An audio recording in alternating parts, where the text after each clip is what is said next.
আসসালামু আলাইকুম। নিউজ বক্সের বিশেষ বুলেটিনে আপনাদেরকে স্বাগতম। লেবাননে ইসরায়েলের যে কোনো স্থল আগ্রাসন মোকাবেলায় প্রস্তুত হিজবুল্লাহর উপপ্রধান শেখ নাঈম। নিজেদের নেতা এবং বহু সিনিয়র কমান্ডার নিহত হওয়া সত্ত্বেও ইসরায়েলি স্থল আক্রমণ মোকাবেলায় দৃঢ় প্রত্যয় ব্যক্ত করেছেন লেবাননের সশস্ত্র গোষ্ঠী হিজবুল্লাহর উপপ্রধান শেখ নাঈম কাশেম। এক ভাষণে শেখ নাঈম কাশেম বলেন, হিজবুল্লাহর সামরিক সক্ষমতায় আঘাত করতে পারেনি ইসরায়েল।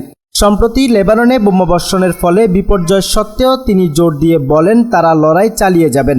কাশেম জোর দিয়ে বলেন, গত শুক্রবার নেতা হাসান নাসরুল্লাহকে হত্যা করা হলেও আগের গতিতেই এখনও হিজবুল্লাহর অভিযান চলছে। তিনি আরও বলেন, অভ্যন্তরীণ বাছাই প্রক্রিয়ার সাহায্যে শিগগিরই নতুন নেতৃত্ব প্রতিষ্ঠা করবে হিজবুল্লাহ। নতুন নেতৃত্ব নির্বাচনের বিষয়টি ইতোমধ্যেই পরিষ্কার হয়ে গেছে। কাশেম বলেন, আমরা প্রস্তুত। ইসরায়েলিরা যদি স্থলপথ দিয়ে অনুপ্রবেশ করতে চায় তা মোকাবেলায় প্রতিরোধ বাহিনী প্রস্তুত রয়েছে।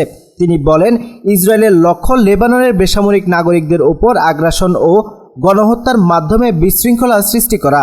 তবে হিজবুল্লাহ তার মূল লক্ষ্য নিয়ে কাজ চালিয়ে যাবে। তিনি আরও বলেন, লেবাননের সব এলাকায় ইসরায়েল গণহত্যা চালাচ্ছে যতক্ষণ না পুরো এলাকা ধ্বংসস্তূপে পরিণত হচ্ছে। বেসামরিক মানুষ, অ্যাম্বুলেন্স, শিশু ও বয়স্কদের ওপর হামলা চালাচ্ছে ইসরায়েল। তারা যোদ্ধাদের সঙ্গে লড়াই না করে শুধু গণহত্যা করে যাচ্ছে। কাশেম সাংস্কৃতিক, রাজনৈতিক, অর্থনৈতিক সীমাহীন সামরিক সহায়তার মাধ্যমে ইসরায়েলের অংশীদার হিসেবে যুক্তরাষ্ট্রের ভূমিকার কথা উল্লেখ করেন। ভিডিও বার্তার শেষে হিজবুল্লাহর উপপ্রধান বলেন, আমরা জিতব যেমনটা 2006 সালে ইসরায়েলের সঙ্গে জিতেছিলাম। বৈরুত থেকে আল জাজিরার প্রতিবেদক জেইনা খোদর বলেন, কাশেমের বার্তার উদ্দেশ্য ছিল লেবাননের শিয়া জনগণকে আশ্বস্ত করা যারা নাসরুল্লাহকে হারানোর পর দুর্বল বোধ করছেন।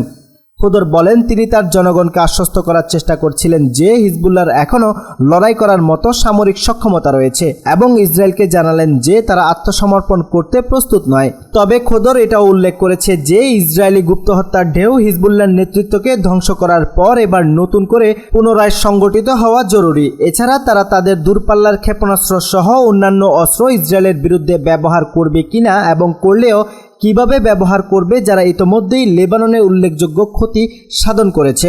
হিজবুল্লাহকে এই বিষয়গুলো মূল্যায়ন করতে হবে। প্রশ্ন হচ্ছে, হিজবুল্লাহ যদি ইসরায়েলের জনবহুল এলাকাতে হামলা চালায় তাহলে ইসরায়েলের পক্ষ থেকে কী ধরনের প্রতিক্রিয়া হতে পারে। গত 2 সপ্তাহে লেবাননের দক্ষিণ ও পূর্বাঞ্চলে ইসরায়েলি বাহিনী ভয়াবহ হামলায় 1000-এরও বেশি মানুষ নিহত হয়েছে। গাজায় হামাসের বিরুদ্ধে লড়াই থেকে ইসরায়েল তার উত্তর সীমান্তের দিকে মনোনিবেশ করার পর নাটকীয় উত্তেজনা বৃদ্ধি পেয়েছে। তবে গত বছরের অক্টোবরে গাজা যুদ্ধ শুরু হওয়ার পর থেকে হিজবুল্লাহর সাথে প্রায় প্রতিদিনই ইসরায়েলের সংঘাত হয়েছে। লেবাননে আগ্রাসনের পেছনে ইসরায়েলের ঘোষিত উদ্দেশ্য হল ইসরায়েলের উত্তরাঞ্চলের হাজার হাজার ইসরায়েলি বেসামরিক নাগরিককে তাদের বাড়িঘরে ফেরানো।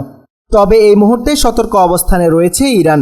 লেবাননকে রক্ষায় হিজবুল্লাহর দৃঢ়তা ও সক্ষমতা মূলত ইরান সমর্থিত ছিল। তবে ইরানকে এখন ইসরায়েলের সাথে যে কোনো সরাসরি সংঘর্ষের মাধ্যমে বৃহত্তর আঞ্চলিক যুদ্ধ সৃষ্টির ঝুঁকি সম্পর্কে সতর্ক বলে মনে হচ্ছে। লেবানন ও গাজার ওপর ইসরায়েলের বোমাবর্ষণ সত্ত্বেও তেহরান এই 2 স্থানে কোনো সেনা মোতায়েন করবে না বলে জানিয়েছে দেশটির পররাষ্ট্র মন্ত্রণালয়। ইরানের পররাষ্ট্র মন্ত্রণালয়ের মুখপাত্র নাসের কানানি বলেছে, ইসলামী প্রজাতন্ত্র ইরানের বাড়তি বা স্বেচ্ছাসেবক বাহিনী পাঠানোর কোনো প্রয়োজন নেই। লেবানন ও ফিলিস্তিনের যোদ্ধাদের আগ্রাসনের বিরুদ্ধে আত্মরক্ষা করার ক্ষমতা ও শক্তি আছে। অন্যদিকে লেবাননে ইসরায়েলি স্থল হামলার ঝুঁকি টের পাওয়া মাত্র লেবাননের তত্ত্বাবধায়ক প্রধানমন্ত্রী নাজিব মিকাতি সোমবার এক সংবাদ সম্মেলনে বলেছেন, সরকার অবিলম্বে যুদ্ধবিরতিতে প্রতিশ্রুতিবদ্ধ। প্রিয় দর্শক, আজ এখানেই শেষ করছি। সবাই ভালো থাকুন, সুস্থ থাকুন। দেখা হচ্ছে পরবর্তী ভিডিওতে। ভিডিওটি ভালো লাগলে অবশ্যই চ্যানেলটি সাবস্ক্রাইব করুন। আল্লাহ হাফেজ।